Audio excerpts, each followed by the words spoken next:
एक छोटा सा गांव था जहाँ की धरती पर बसता था सुकून और अमन। पर एक रात सब बदल गया। गांव में एक अजीब सी खौफनाक चुड़ैल आ गई। लोग उसे चोटी काटने वाली चुड़ैल कहते थे, क्योंकि वो लोगों की चोटियां ही नहीं बल्कि उनके लंबे घने बालों को भी काट देती थी। उस चुड़ैल की कहानी हर किसी के होश उड़ा देती थी। उसने गांव के लोगों का जीना मुश्किल कर दिया था। हर रात उसकी खतरनाक चीखें और डरावनी हंसियां गांव के लोगों को नींद से जगाती थी। पर उसका असली शिकार लंबे बाल वाले लोग ही थे। गांव का माहौल बिल्कुल बदल गया था, जैसे कि एक अंधेरी रात में चांद का तेवर बदल जाता है। उस चुड़ैल की आंखों में कुछ अजीब सी चमक थी, जैसे कि वो अपने अंदर की शैतानी ताकत को छुपा कर रखती हो। हर किसी के मन में एक सवाल था, क्या सच में कोई ऐसा भूतिया हस्ती हो सकती है?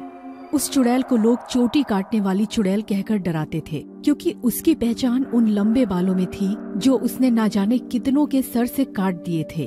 गांव के लोगों की जिंदगी उसके डर में एक भयानक पल में बदल गई थी। हर रात उसकी खौफनाक चीखें और उसकी डरावनी हंसी सुनाई देती थी, जैसे कि किसी भूतिया कहानी का हिस्सा बन गया हो। लोग अपने घरों के अंदर छुप जाते थे, डरकर अपने बच्चों को संभालते हुए। उस चुड़ैल का असली शिकार लंबे बाल वाले लोग थे, जो उसके नजर लगने से पहले लंबे घने बाल कटवाकर अपनी जान बचाने की कोशिश करते थे। पर कहानियों में ही नहीं, असल जिंदगी में भी उस चुड़ैल का डर था। उसने गांव के सुकून को छीन लिया था और लोगों के मन में एक अंधेरा छा गया था, जिसका अंत किसी भी समय हो सकता था। एक दिन की बात है, जब रेखा अपने घर से बाजार जा रही थी। उसके काफी लंबे और अच्छे बाल थे। रेखा को पता नहीं था कि अब उसके साथ क्या होने वाला है। वो रास्ते में जा ही रही थी कि उसे एक अजीब सी आवाज सुनाई देती है, जो कि उसी चुड़ैल की थी।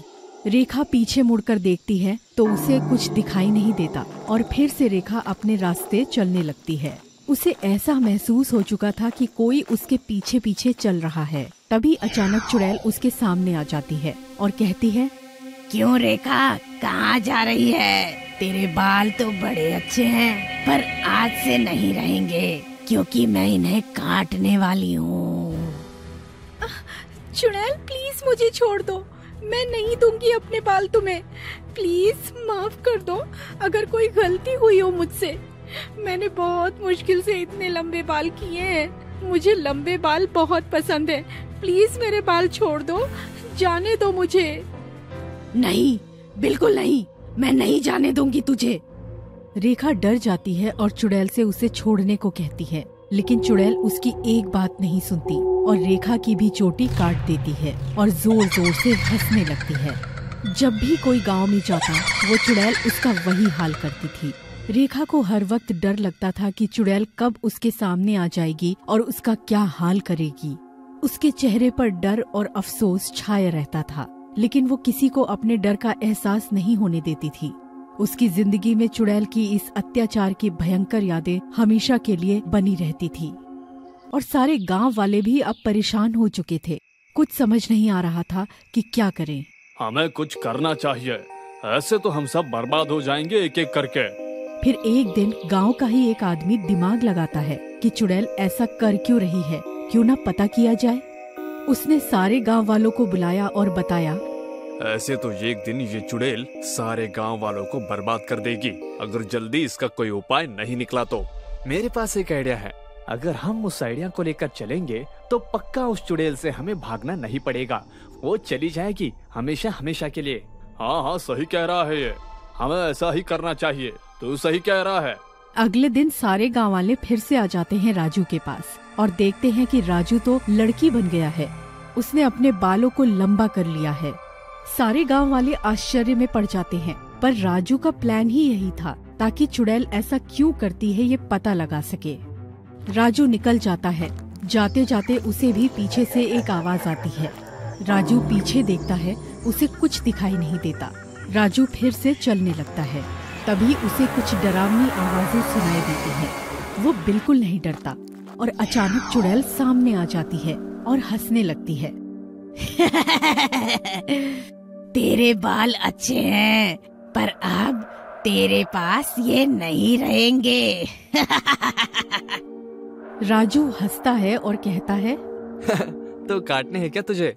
तुझे पता है तू बहुत सुंदर है, फिर भी तू सबके बाल क्यों काटती है? हाँ, क्या मैं तुझे सुंदर लगती हूँ? पहली बार किसी ने मुझे सुंदर बोला है।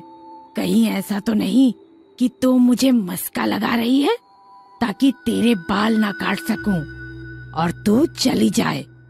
पर ऐसा नहीं होने वाला बच्ची, तेरे बाल तो जाएंगे ही। पर तू मुझसे बात कैसे कर रही है? अजीब लड़की है तू। क्या तुझे डर नहीं लग रहा है कि तेरे बाल अब चले जाएंगे?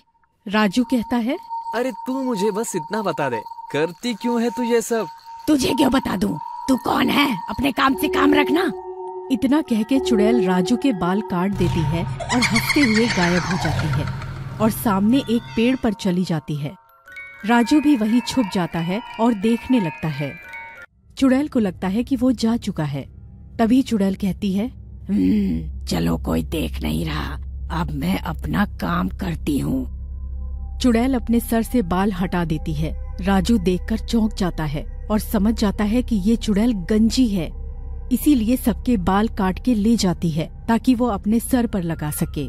चुड़ैल राजू के बालों को लगा लेती है और कहती है, अरे वाह, ये तो बाल अब तक के सबसे अच्छे हैं। मैं कितनी सुंदर दिख रही हूँ इसमें। अब मुझे कोई गंजी नहीं कह पाएगा, मेरे पास भी अब इतने लंबे बाल हैं। चुड़ैल ने राजू के बाल देखते ही मुस्कुराते हुए कहा, अरे वाह, ये तो सबसे मस्त बाल हैं। मुझे तो लगता है अब कोई मुझे गंजी नहीं कह पाएगा, मेरे भी अब इतने लंबे बाल हैं। देखो कितनी प्यारी लग रही हूँ। राजू ये सब देख रहा था और अब वो भागते हुए गांव वालों के पास जाता है और सारी कहानी बता देता है। सारे गांव वाले सोच में पड़ जाते हैं। ओए सुनो सब लोग, चुड़ैल ने मेरे बाल देखे और बोला कि वो कितनी सुंदर दिख रही है इन बालों में, और उसने बोला कि अब कोई उसे गंजी नहीं कह पाएगा क्योंकि उसके भी इतने लंबे बाल है। सभी गांव वाले सोच में पड़ गए। कुछ तो ये सोच रहे थे कि क्या ये सच हो सकता है। तभी राजू बताता है कि वो चुड़ैल पेड़ पर रहती है। सारे गांव वाले मिलकर उस चुड़ैल के पास जाने लगते हैं। जाते ही उसे पेड़ से बांध देते हैं और कहते हैं, बहुत मनमानी कर ली तूने, हम सबको परेशान करके रखा था। अब बस, अब और नहीं, अब तेरा अंत यही है। तुझे पता नहीं है, अभी जो तुमने चोटी काटी वो कोई लड़की की नहीं बल्कि हमारे गांव के राजू का था, और उसने देख लिया कि तू गंजी है, इसलिए ये सब करती है ना। तुमने ना जाने कितनों के बाल काटे हैं अपनी सुंदरता के लिए। चुड़ैल चौंक जाती है और कहती है, तुमने मुझे धोखा दिया, तुम सबको मैं नहीं छोड़ने वाली, अब तुम सबको मार दूंगी। तू हमारा कुछ नहीं बिगाड़ सकती, मैंने पहले ही बोला था ना। इस आइडिया से हमें पक्का ही चुड़ैल से भागना नहीं पड़ेगा। मुझे छोड़ दो, नहीं तो मैं तुम सबको मार दूंगी। बाय बाय चुड़ैल, फिर कभी मत आना। लेकिन गांव वाले एक नहीं सुनते और उस पेड़ को आग लगा देते हैं। चुड़ैल वहीं जलकर मर जाती है और गांव में पहले की तरह खुशहाली आ जाती है।